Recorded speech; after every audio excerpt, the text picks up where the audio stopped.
میں کہتا ہوں کوئی شخص بڑا خوش نصیب ہے کہ اگر میڈیکلی اس کی لائف کے بارے میں ڈاکٹرز بتا دیں کہ بھائی تو ہونے والا ہے، اب تو اتنے ہفتوں کا مہمان ہے، اسے بتا دیں.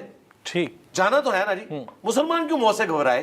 مرنا تو ہے نا، اچانک بھی مر جانا ہے. بالکل ٹھیک. عین ممکن ہے جو بتا رہے ہیں وہ پہلے چلے جائیں.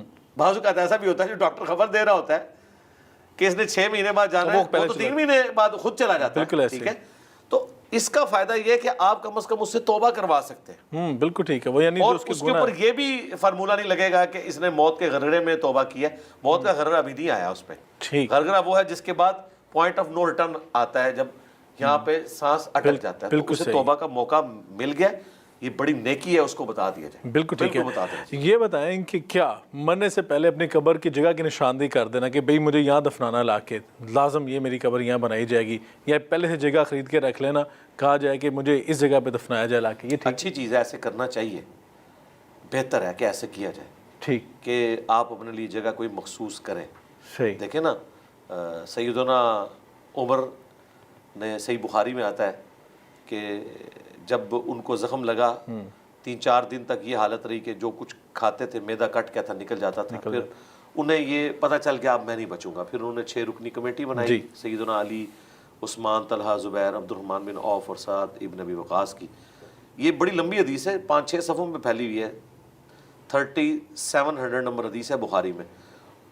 اس میں پھر یہ بھی آتا ہے کہ انہوں نے عبداللہ ابن عمر کو اما عائشہ کے پاس بھیجا کہ جاؤ ان سے کہو کہ عمر اپنے 2 ساتھیوں کے ساتھ دفن ہونا چاہتا ہے، اور کہنا عمر بن خطاب، امیر المومنین نہ کہنا. ٹھیک ہے، کہیں ایسا نہ ہو کہ اس کو وہ حکم سمجھ لیں، میں اب بس عمر بن خطاب. اگر اجازت دے دیں تو ٹھیک، ادروائز مسلمانوں کے قبرستان مجھے دفن کر دینا. وہ واپس آئے تو انہوں نے کہا کہ ابھی اماں کہہ رہی ہیں کہ یہ ایک قبر کی جگہ تو میں نے اپنے لیے رکھی تھی. یہ ثبوت ہو گیا کہ اپنے لیے قبر کی جگہ رکھی جا سکتی ہے. لیکن آج عمر کو میں اپنے پہ ترجیح دوں گا. لیکن حضرت عمر نے پھر بھی کہا کہ وفات کے بعد ایک دفعہ پھر پوچھ لیں. ٹھیک ہے، اور ان کی خواہش پوری بخاری میں ہے کہ حضرت عمر دعا کرتے تھے، اللہم ارزقنی شہادتا فی سبیلک وجعل موتی فی بلد رسولک صلی اللہ علیہ وسلم. اے اللہ مجھے موت دینا تو اپنی راہ میں شہادت کی، اور مجھے رسول اللہ کے شہر میں موت دینا، دونوں دعائیں ان کی قبول ہوئی ہیں. اللہ اکبر. بالکل ٹھیک ہے. اچھا یہ بتائیں کہ آ جاتا ہے کسی نیک شخص کو کسی قبرستان میں دفنا دینا جہاں پہ گناہ گار موجود ہوں جن کو دفنایا گیا، تو اس کے وہاں قبرستان میں دفن ہونے سے باقی جو مردوں پہ قبروں کا عذاب ہو رہا ہے تو اس میں تخفیف ہو جاتی ہے، یا کچھ خاص کوئی ایسے ایام ہوتے ہیں؟ اس طرح کی کوئی چیز تو خیر رپورٹ نہیں ہوئی، لیکن یہ چیز رپورٹ ہوئی ہے بخاری مسلم میں کہ ایک مسجد نبوی میں حبشیہ عورت صفائی کرتی تھی. کچھ دن وہ غائب رہی تو نبی علیہ السلام نے پوچھا کہ وہ عورت نہیں آ رہی، تو بتایا گیا یا رسول اللہ وہ تو چند دن پہلے فوت ہوگی. آپ نے فرمایا آپ نے مجھے بتایا ہی نہیں ہے. آپ نے فرمایا مجھے اس کی قبر پہ لے کے جاؤ. نبی علیہ السلام کے لیے ایک صفائی کرنے والی عورت بھی کتنی، اور مسجد کی صفائی. آپ علیہ السلام اس کی قبر پہ گئے. بخاری مسلم کے الفاظ ہیں آپ نے وہاں جنازہ پڑھا اس کی قبر پہ، اور اس کے بعد جب آپ واپس لوٹے تو آپ نے فرمایا یہ قبریں اندھیروں میں ڈوبی ہوئی تھی، میرے جنازہ پڑھنے کی برکت سے اللہ نے ان سب کو نور سے بھر دیا. یہ ہو سکتا ہے کہ کوئی نیک آدمی قبرستان میں جا کے دعا کرے یا اہل قبرستان کے اوپر جنازہ پڑھے، وہ پڑھ سکتے ہیں. بار بار پڑھا جا سکتا ہے. نبی علیہ السلام نے احد کے شہداء پہ بخاری مسلم میں آتا ہے کہ اپنی وفات سے چند مہینے، 1 مہینہ پہلے عقبہ ابن عامر کہتے ہیں میں نے آخری دفعہ حضور کو ممبر پہ دیکھا، اور وہ آپ کا خطبہ وہاں پہ تھا بقیع غرقد قبرستان میں. کہا کہ دیکھنا میرے بعد کافر نہ ہو جانا کہ ایک دوسرے کی گردنیں کاٹنا شروع کر دو. مجھے اپنے بعد تم سے ایک خطرہ نہیں بھوکے مرو گے، بلکہ یہ خطرہ ہے کہ اللہ تعالیٰ دنیا کے خزانے تمہیں دے گا، رومنز اور پرشینز کے خزانے پھر آگے نا. تو اصل میں حضور نے میسج دیا کہ دیکھو احد میں یہاں وہ لوگ دفن ہیں جن کی قربانیوں کا پھل تم نے بعد میں کھانا ہے. یہ لوگ دنیا میں نہیں کھا سکے. ٹھیک ہے، اور دوسرا تم نے مر کے ادھر ہی آنا ہے. ایسا نہ ہو کہ دنیا کی محبت میں ڈوب جاؤ. اس میں الفاظ ہیں کہ کہیں ایسا نہ ہو، مجھے خدشہ ہے کہ تم بھی پھر ایک دوسرے کو دنیا کی محبت میں قتل کرو گے اور تباہ و برباد ہو جاؤ گے جس طرح اگلے لوگ برباد ہو گئے. تو اس سے یہ بھی ثابت ہوا کہ آپ قبرستان جا کے بھی جنازہ پڑھ سکتے ہیں. ٹھیک، تو جنازہ پڑھیں، نیک بندہ کوئی جنازہ پڑھے، کوئی دعا کرے تو یقیناً سنن ابن ماجہ میں حدیث ہے کہ نبی علیہ السلام نے فرمایا ایک شخص کا مرنے کے بعد جنت میں مرتبہ بلند کیا جاتا ہے. تو وہ پوچھتا ہے یا اللہ یہ تو میرا عمل نہیں تھا، تو اللہ تعالیٰ کہتا ہے تیرے بیٹے نے دنیا میں تیرے لیے استغفار کیا، میں نے تیرا مرتبہ بلند. سبحان اللہ. علی بھائی یہ بتائیں کہ جب بندہ قبرستان جاتا ہے، اپنے والدین کی قبر پہ جاتا ہے یا کسی بھی فوت شدگان کی قبر پہ جا کے دعا کرتا ہے، کیا جو قبر میں موجود میت ہے اس کو خبر ہوتی ہے کہ میرے پیچھے کوئی آیا دعا کرنے کے لیے؟ دیکھیں ایک تو یہ حدیث جو میں نے سنن ابن ماجہ کی بتائی کہ اللہ تعالیٰ اسے خبر دیتا ہے کہ تیرے بیٹے نے استغفار کی تو یہ تیرا مرتبہ بلند ہوا. یہ حدیث سنن ابن ماجہ کی خود ثبوت ہے اس بات کا کہ اسے ڈائریکٹلی نہیں پتہ چلتا, اللہ تعالیٰ بتاتا ہے. ہم مردوں کو خطاب کرتے ہیں السلام علیکم اہل الدیار من المؤمنین والمسلمین وإنا انشاءاللہ بکم للاحقون نسأل اللہ لنا ولکم العافیہ. یہ دعا صحیح مسلم میں رپورٹ ہوئی ہے.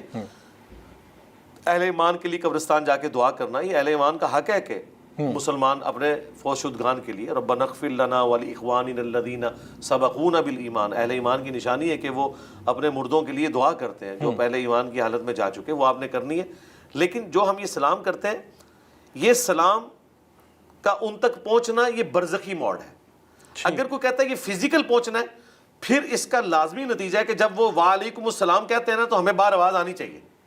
ٹھیک, تو باہر تو نہیں آتی آواز. جی صحیح. اس طرح ہماری بھی اندر کوئی نہیں جاتی, بلکہ اللہ ہماری بات ان تک پہنچاتا ہے سوائے ان چیزوں کے جن کا استثناء ہے. جس طرح بخاری مسلم میں آتا ہے کہ جب مردے کو دفنا کے لوگ جاتے ہیں تو وہ ان کے قدموں کی آہٹ سنتا ہے, ٹھیک, اس کی حسرت میں اضافے کے لیے کہ یہ چھوڑ کے چلے گئے, یا اہل ایمان کے لیے تسلی کہ دیکھو یہ تو چھوڑ کے چلے گئے تمہارے اعمال تمہارے ساتھ ہیں. سبحان اللہ. جو بخاری مسلم میں ہے کہ انسان کے 3 دوست بالکل ہیں, ٹھیک. 2 باہر رہ جاتے ہیں, ایک ہی اندر جاتے ہیں. اعمال اندر جاتے ہیں, رشتہ دار اور مال باہر رہ جاتے ہیں. بالکل ٹھیک ہے. ایک بڑا اہم سوال یہ ہے کہ ہم جب جنازے کے موقع پہ دیکھتے ہیں کہ اکثر ایسا ہوتا ہے کہ اہل سنت کا جنازہ تو اہل تشیع بعد میں آتے ہیں. اہل سنت کے ہاں 4 تکبیرات ہیں اور اہل تشیع کے ہاں 5 تکبیرات ہیں.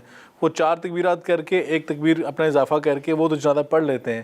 لیکن بعض اوقات اگر ایسے کوئی فضا بن جائے کہ اہل تشیع جنازہ پڑھا رہے ہیں تو اہل سنت جنازہ پڑھنا ہے, تو جب وہ 4 تکبیرات ہو جاتی ہیں تو اہل سنت حضرات کیا کریں, پہلے سلام پھیر لیں یا انتظار کریں؟ نہیں, اہل سنت کے ہاں بھی 5 تکبیریں ہیں, 4 بھی ہیں 5 بھی ہیں. بخاری شریف میں 4 تکبیرات ہیں, مسلم شریف میں 5 ہیں. نبی الاسلام نے 5 تکبیرات. اہل سنت اپنے جنازوں میں پڑھتے ہیں؟ اہل حدیث تو 5 ہی کرتے ہیں. ہمارے استاد شیخ زبیر علی زئی صاحب کا جب جنازہ ہوا انہوں نے وصیت کی تھی کہ 5 تکبیرات ہوں گی, تو ان کے جنازے میں 5 ہوئی تھی. مولانا ساق صاحب کے جنازے میں 5 ہوئی تھی کہ تاکہ یہ مردہ سنت زندہ کی جائے. یہ صحیح مسلم میں ہے کہ نبی الاسلام نے 5 تکبیرات بھی پڑھی ہیں, 4 بھی پڑھی ہیں. اہل سنت کے یہاں دونوں روایتیں ہیں. لیکن جس علاقے میں یہ رائج نہ ہو چیز, اس رائج کو چھوڑیں, ہم نے تو ان متس کو توڑنا ہے. دیکھیں ہماری ماں ام حبیبہ جو حضرت معاویہ کی بہن تھی اور ام المومنین ہے, جی, ان کے والد ابو سفیان فوت ہوئے. بخاری مسلم کے الفاظ ہیں جب 3 دن گزر گئے انہوں نے خوشبو لا کے جسم پہ ملی. اس زمانے میں عورتوں میں ایک رواج تھا کہ وہ رنگ دار خوشبو جسم پہ ملتی تھی. ٹھیک. تو لوگوں نے کہا آپ کا تو باپ فوت ہوا ہے. انہوں نے کہا میں نے اس لیے تو کیا ہے کہ نبی الاسلام نے فرمایا تھا جو عورت اللہ اور یوم آخرت پر ایمان رکھتی ہے اس کے لیے یہ چیز جائز نہیں کہ وہ 3 دن سے زیادہ سوگ کرے سوائے اپنے خاوند کے مرنے کے اوپر, 4 مہینے 10 دن. تو میرا باپ مرا, آج 3 دن پورے ہوئے, میں نے اعلانیہ سوگ کے ختم ہونے کا اعلان کیا. حالانکہ یہ ضروری نہیں تھا. اللہ اکبر. یہ لوگ کہتے ہیں نا کہ صاحب جان بوجھ کے اس طرح کی حرکتیں کیوں کرتے ہیں؟ ہم اس لیے کرتے ہیں تاکہ آپ کا دماغ کھولیں. یہ ہماری ماں کی سنت ہے. ہماری ماں کو کوئی ضرورت نہیں تھی کہ اپنے باپ کے مرنے کے 3 دن کے بعد وہ خوشبو ملتی یہ بتانے. لیکن یہ ایسی چیز, اگر وہ چیز بھی جائز ہے, یہ بھی چیز جائز ہے. اگر یہ چیز کرنے سے معاشرے میں ایک نئی چیز, ایک نیا فتنہ جو ہے, وہ فتنہ تو وہ ہے معاشرے کے اندر جن لوگوں نے دین کو بگاڑ کے داخل کیا. ہم نے اس کے خلاف کھڑے ہونا ہے, تب چینج آئے گی نا. دیکھیں یہ ہماری مجرمانہ خاموشی تھی جس نے دین کو آج اس حد تک پہنچا دیا کہ دین کو لوگ جو ہے وہ گمراہی سمجھتے ہیں اور گمراہی کو دین بنا لیا ہوا ہے. نہیں, اب دیکھیں جب جنازہ کے اختتام ہوتا ہے ہمارے یہاں جو سب کانٹیننٹ ہے پاکستان, انڈیا, بنگلہ دیش, یہاں پہ دونوں طرف سلام پھیرا جاتا ہے. حرمین شریف میں ایک طرف پھیرا جاتا ہے. تو اکثر یہاں پہ ہم دیکھتے ہیں جنازے پہ اگر ایک طرف سلام پھیر لیا جائے تو بعد میں پیچھے. جناب ہم نے تو اپنے سوا سارے پیچھے حنفی تھے, ہم نے ایک طرف سلام پھیر کے پورا بریف کر کے جنازہ اسی طریقے سے پڑھایا. کر لیں جو کچھ ہوتا ہے, کچھ بھی نہیں ہوتا بھائی. مجھے بتائیں جب یہ حنفی حضرات ہمارے حرمین جاتے ہیں تو امام کعبہ کو جا کے گریبان سے پکڑتے ہیں کہ آہستہ امین کو رفع دین چھوڑ دو, کرتے ہیں نا. تو ہمارا بھی رائٹ ہے کہ ہم کو قانون بتائیں گے. یہاں پہ بھی میں سمجھتا ہوں اس میں اہل حدیث سے بہت بڑی مس ہینڈلنگ ہوئی ہے. اہل حدیث نے جو کمپرومائز کیا بعض چیزوں کے اندر وہ سنت پھر بیک فٹ پہ چلی گئی, لیکن سب نے نہیں. شیخ زبیر صاحب کے جنازے میں ایک سلام پھیرا گیا, مولانا ساق صاحب کے جنازے میں ایک سلام پھیرا گیا. ہمارے یہاں پہ ایک استاد غلام مصطفیٰ ظہیر صاحب جو شاگرد بھی ہے شیخ زبیر صاحب کے, انہوں نے اپنے والد صاحب کا جنازہ رشتہ داروں کا پڑھایا, انہوں نے ایک طرف سلام پھیرا. اہل حدیث عالم ہے, حالانکہ اہل حدیث بھی 2 طرف پھیرتے ہیں. پوچھیں وہ کہتے ہیں ہاں ایک طرف ہے لیکن ذرا معاشرہ ہے. معاشرے کو چھوڑیں, معاشرہ, اسلام تو خود معاشرے سے ٹکرانے آیا ہے, اور پھر مسلمان اس کے ساتھ. کل کو تو آپ یہ کہیں گے کہ معاشرے کی مت یہ ہے کہ آپ نے شادی شدہ جوڑے کو فلاں دربار کے اوپر لے کے جانا ہے, ہم کہیں گے بھائی نہ, یہ کام نہ کرو. ٹھیک, بھائی اسلام کیا کہہ رہا ہے, ہم نے اس کو دیکھنا ہے. بالکل ٹھیک. تو اس طرح کی چیزیں, ہاں اس میں آپ کے ساتھ ایگری کرتا ہوں, جہاں پہ دو رائے موجود ہوں وہاں پہ آپ ایک رائے کو اڈاپٹ کریں, لیکن سنت کو قتل کر کے نہیں. ٹھیک ہے, جس طرح میں اس عائشہ سے کا کہا انکاری نبی اس کے صاحب نہ نے ہو. بخاری مسلم میں کہ اگر تیری قوم نئی نئی جالی سے نہ بھری ہوتی تو میں حتیم کو کعبے میں داخل کر دیتا. ٹھیک ہے, جی نبی علیہ السلام نے حتیم کو باہر رہنے دیا, لیکن وہ باہر اس طرح کا نہیں ہوا, چھوٹی دیوار تو ہے نا, بالکل, نشانی تو طواف نشانی تو موجود ہے.